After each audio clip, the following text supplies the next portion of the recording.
Long, long ago, in a small village, there lived an old man who was famous for being incredibly stingy. People called him Jarinko-bi, the stingy old man. He saved everything: money, food, and even the tiniest things that others wouldn't think twice about using. His house was the poorest looking in the whole village. The fence was broken in several places, and the front gate creaked loudly whenever it opened. But the old man had no interest in fixing any of it. Spending money? Nonsense, he would say. Every day, his family lived on nothing but barley rice and a pinch of coarse salt. They had no side dishes at all. Barley rice for breakfast, barley rice for lunch, and barley rice again for dinner. One day, the family finally gathered their courage and spoke to him. "Father, couldn't we have some side dishes once in a while?" But the old man simply shook his head and replied, "Isn't barley rice with salt enough?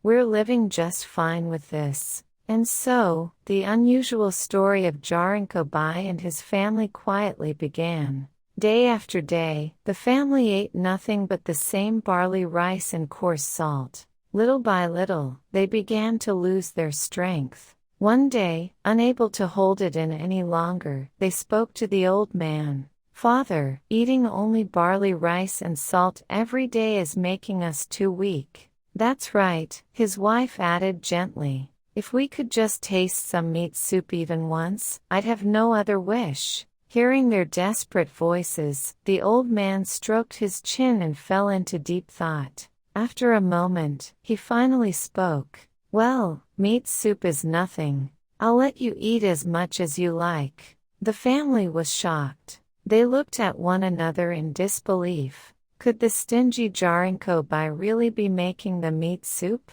Early the next morning, the old man headed to the market. When he arrived at the butcher's shop, he began examining the meat carefully. "What kind of meat is this?" He squeezed and poked one piece. "And which part is this?"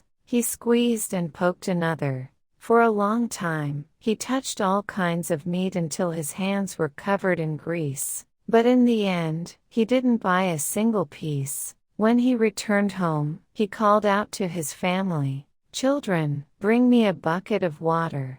The family hurried to bring a large bucket. The old man dipped his greasy hands into it and scrubbed them clean. The water gradually turned cloudy. "There. It's ready. Now hurry and use this water to make the soup." The family's mouths fell wide open in shock. After the meat soup incident, the family felt even more disappointed. But a few days later, they gathered their courage once again and spoke to the old man. "If meat soup is too precious to waste," they said, "could we at least have some fish?" "That's right," his wife added. "If we could eat fish just once, we would have no greater wish." The old man stroked his chin again, pretending to think very hard. Then he slowly nodded. "Well, fish is nothing at all. I'll let you eat as much as you like." The next day, the old man went to the market. This time, he truly did buy a salted mackerel and brought it home. The moment the family saw the fish, their mouths fell wide open. They couldn't believe their eyes. Jarinko-bi had really bought fish. "Children, hurry and set the table," the old man called. The family excitedly prepared the meal. But what the old man did next shocked everyone. Instead of placing the mackerel on a plate, he tied it tightly with a long string and hung it from the ceiling beam. With every spoonful of rice, he declared sternly, "You may look at the fish only once." His strict voice echoed through the room. The family was speechless, but they had no choice but to obey. One spoonful of rice, one glance at the fish. Another spoonful, another glance. They ate their rice while staring up at the mackerel hanging above. But the eldest son was so hungry that he accidentally looked at the fish twice. "Son, how much water are you trying to drink by staring so much?" the old man shouted. Startled, the boy quickly lowered his head.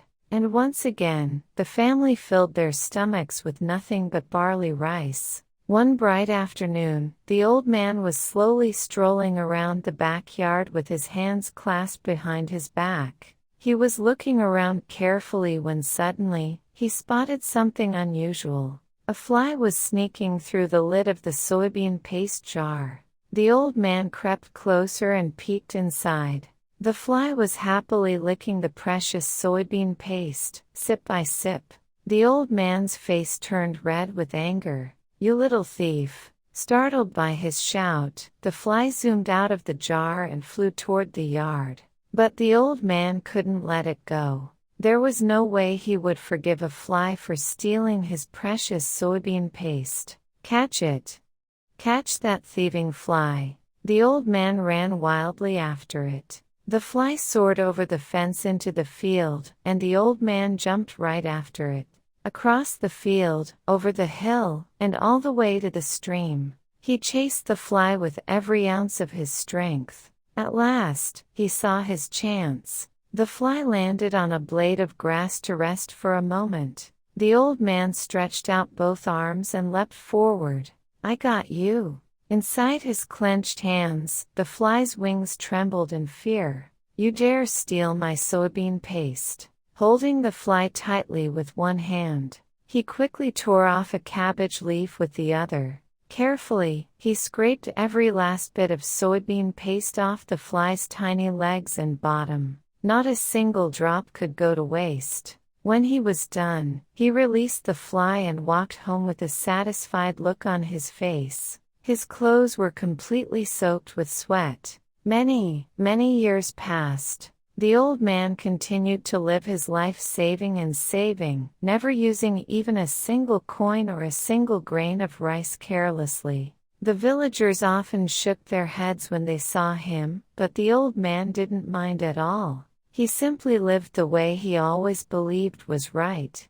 As decades went by, something surprising happened. His storage room slowly filled with bags of rice, and the jars in his backyard overflowed with coins. All the money he had saved little by little had grown into a mountain. "I saved and saved and saved, and now I've become the richest man in the land." The old man smiled with great satisfaction. He still ate barley rice. He still wore patched clothes. But he was perfectly content. Before long, the villagers stopped calling him a stingy old man. Instead, they called him the rich old man. But even after becoming wealthy, his lifestyle remained exactly the same. He continued to save everything just as he always had. And so the story of Jarinko-bi comes to an end. Being overly stingy can become something to laugh about. But the habit of saving wisely is a precious lesson to remember. See you next time with another warm and magical story from long ago. Don't forget to like and subscribe.